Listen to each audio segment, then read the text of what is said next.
In this video, let me show you how you can force close a program or like an app on your Mac computer. So there are more ways you can do it. First of all, you can go to the top left corner of the display, go to your Apple logo in here, and you will be able to find the force quit window. So if you click on it like this, the force quit app is going to show up, so you can see a couple of different apps which might be running in the background. For example, the notes.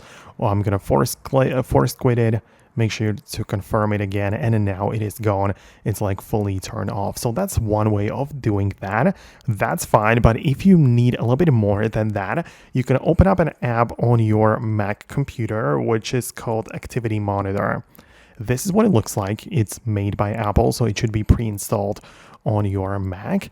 And in here, inside of the Activity Monitor, when you go to the memory, you're going to find all of the different processes which are running on your Mac, right? So of course, it's not just specific apps, but things like, I don't know, Google Chrome Helper, right? Or Finder, some other random things, or even one specific website, right? So that's interesting. You can obviously look it up when you click on a search.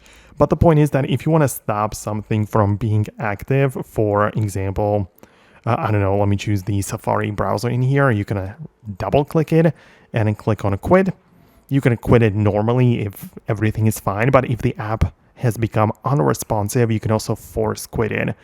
And then now you can see that it's going to disappear, and that's how you can free up the memory, the RAM of your computer. So this is a little bit more advanced, but it's also very useful if you want to manage the open apps.